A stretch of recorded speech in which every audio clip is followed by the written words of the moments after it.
तो आज हम लोग अपाचे स्पार्क के बारे में थोड़ा समझेंगे, तो स्टार्ट करते हैं। So the first thing is what is Apache Spark. In a single line we can say it's a cluster computing platform. So cluster होता क्या है? क्लस्टर मीन्स होता है more than one machine. So Spark क्या करता है? ये cluster computing platform provide कराता है हम लोग के लिए, जिसके ऊपर हम लोग अपना प्रोग्राम लिख सकते हैं।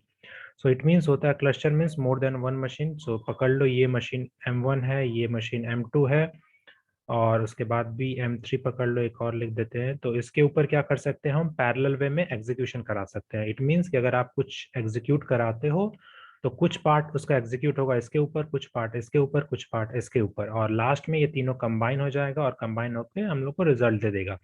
तो इसका फायदा क्या हुआ कि हम लोग एक ही टास्क को स्प्लिट करके तीन अलग अलग मशीन पे रन करा रहे हैं, जिसके वजह से ऑब्वियसली अगर तीन पे वही चीज को अगर स्प्लिट करके रन कराएंगे तो वो फास्ट होगा। तो यही जो एग्जीक्यूशन है, यही अपाचे स्पार्क प्रोवाइड कराता है, जिसके वजह से हम लोग इसको बोलते हैं it's a cluster computing platform. So first point clear. Second point, हम लोग बोलते हैं कि it's design for fast and general purpose. So fast means obviously अगर क्लस्टर कंप्यूटिंग ये प्रोवाइड कराता है इन अ पैरेलल और डिस्ट्रीब्यूटेड वे। सो यहाँ पे दो टर्म बहुत ज्यादा यूज होता है। एक बोलते हैं पैरेलल और दूसरा बोलते हैं डिस्ट्रीब्यूटेड वे। दोनों का मतलब एक ही होता है और वो दोनों इसको ही बोलता है कि अगर आप, तो यहाँ पे बेसिकली जब ये चीज एग्जीक्यूट होता है ये भी होता है, ये भी होता है एट द सेम टाइम। सो इसलिए हम लोग इसको बोलते हैं पैरेलल एग्जीक्यूशन और स्लैश डिस्ट्रीब्यूटेड एग्जीक्यूशन। सो इसीलिए अगर ये दोनों चीज हो रहा है तो ऑब्वियसली ये वाला काइंड ऑफ ऑब्वियस बन जाता है कि ये फास्ट होता है।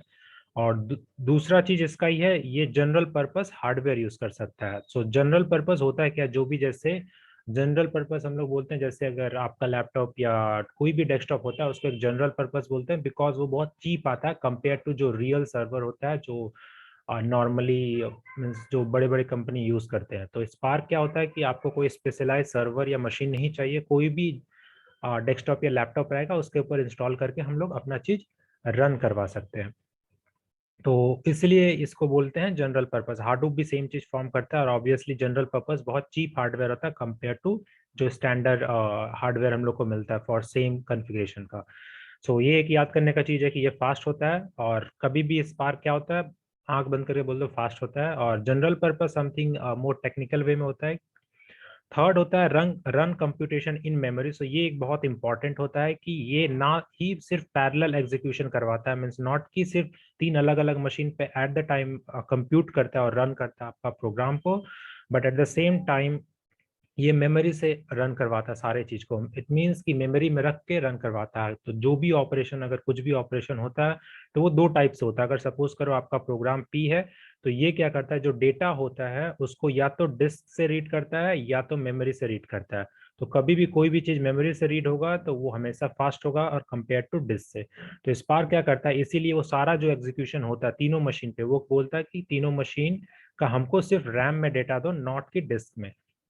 और जो डिस्क से भी, अगर सपोज करो आपका 4 GB रैम है और आपका जो डेटा का साइज है 5 GB है, तो यहाँ पे वो क्या करेगा, 4 GB डेटा तो मेमोरी से प्रोसेस कर देगा, बट मेमोरी तो फुल हो जाएगा 4 GB से, तो जो एक्स्ट्रा 1 GB बचता है वो उसको डिस्क से प्रोसेस करना पड़ेगा। तो जो ये 1 GB है, इसको भी वो बहुत स्पीड से प्रोसेस करता है कंपेयर टू अदर फ्रेमवर्क और अदर सर्विसेज।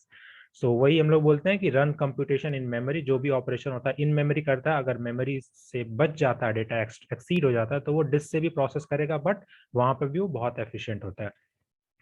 चौथा पॉइंट है हाईली एक्सेसिबल। इट मीन्स कि इसको हम लोग कोई भी प्रोग्रामिंग लैंग्वेज से मीन्स एक्सेस कर सकते हैं और इसका कोड लिख सकते हैं। तो जनरली इसका जो मेन रहता है, स्काला में ये लिखा गया है, इसलिए स्काला ज़्यादा प्रेफर वे माना जाता है कि स्काला में लिखा गया और स्काला से ही आप कोड करोगे तो मोर काइंड ऑफ होता है ना कि घर घर का बात आ जाता है। जावा सेकंड प्रेफर वे होता है लिखने का, पाइथन थर्ड वे होता है, बट पाइथन एक दो जगह एक्सीड कर जाता है, मीन्स लोग पाइथन को ज्यादा चूज कर लेते हैं कहीं कहीं पे कंपेयर टू जावा और स्काला। सो एक यूज केस है, सपोज आपको अगर मशीन लर्निंग का कुछ भी यूज करना है तो वहां पे मोर प्रेफर लोग पाइथन को देते हैं compare to Java and Scala. Reason is Python में आप मशीन लर्निंग के साइड में ज्यादा कुछ कर सकते हैं कंपेयर टू जावा एंड स्काला।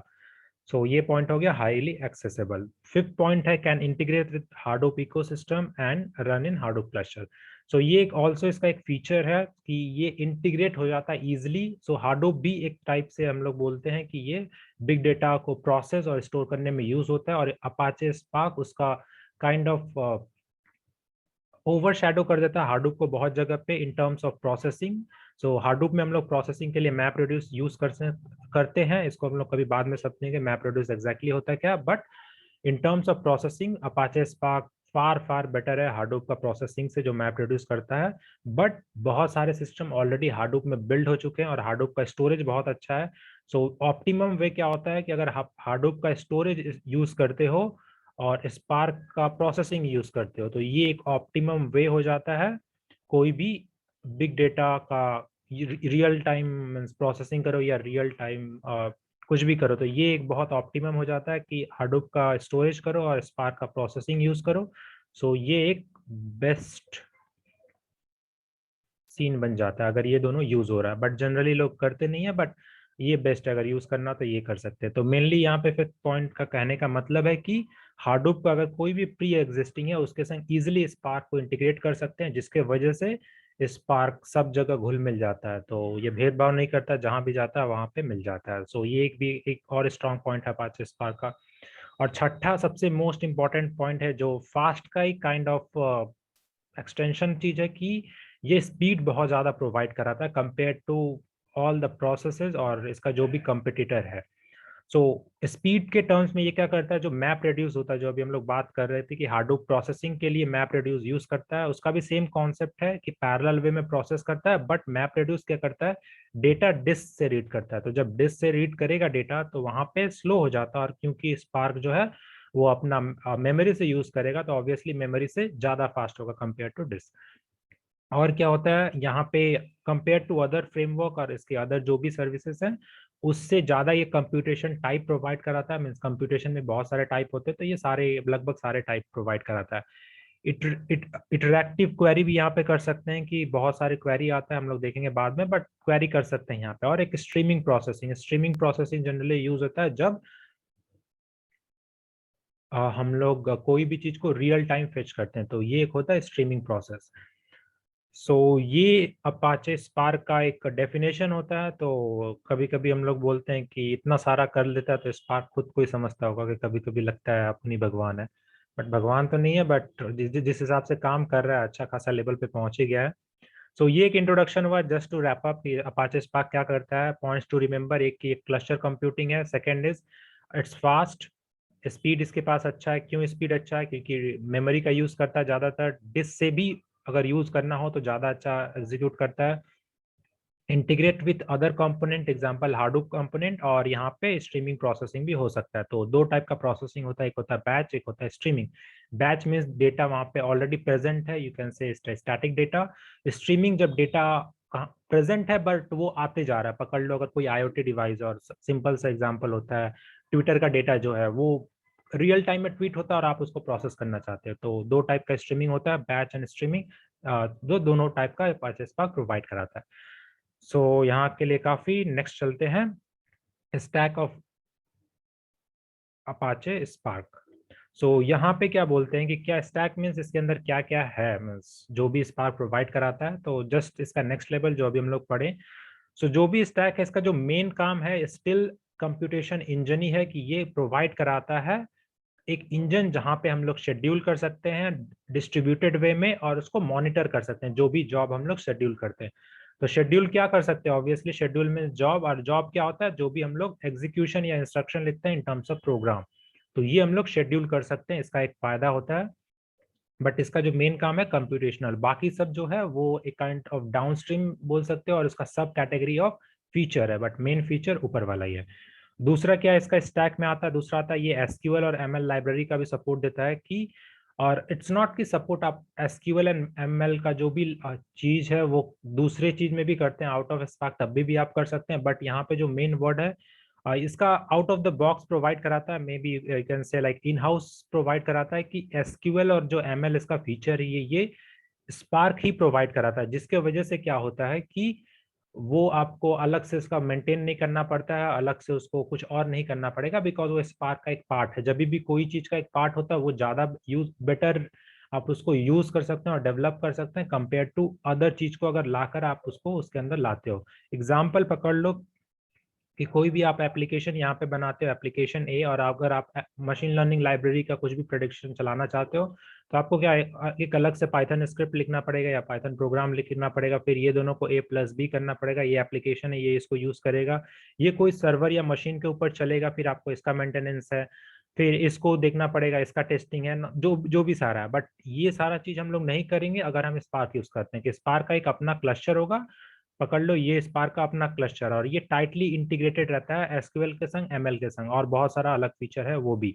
तो स्पार्क का जो कोर रहता है, कोर मीन्स जो भी उसका इंजन रहता है, उसके ऊपर ही एसक्यूएल एंड एमएल लिब रहता है, जिसके वजह से हम लोग को ज्यादा कुछ मेंटेन नहीं, हम लोग सिर्फ स्पार्क को मेंटेन करेंगे, बाकी ये बंदा अपने आसपास का जो भी नेबर है उसको मेंटेन कर लेगा।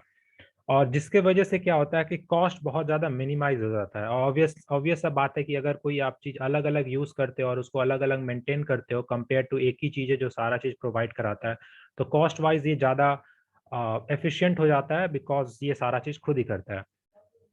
और एक एग्जाम्पल, इसको एक मेटाफोर है, उससे समझ सकते हो कि कोई भी चीज अगर आप मॉल से लेते हो तो कंपेयर आपका जो कॉस्ट है वो सस्ता पड़ जाता है इन टर्म्स ऑफ, अगर आप 5 चीज लेते हो, 5 अलग अलग दुकान से लेते हो, अगर आपको 5 जगह जाना पड़ता है तो ट्रांसपोर्टेशन का खर्चा आ जाता है, और भी है कि आपको बार्गेनिंग एंड ऑल जो भी है जो, बट अगर मॉल से जाते हो तो आपको पता है ये प्राइसेस का फिक्स है और यहाँ पे हमको सारा चीज मिल जाएगा, तो एक ही संग आप सारा चीज ले सकते हो।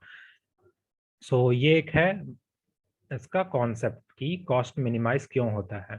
तो कॉस्ट मिनिमाइज का मेन रीजन है बिकॉज ये सारा चीज खुद दे देता है।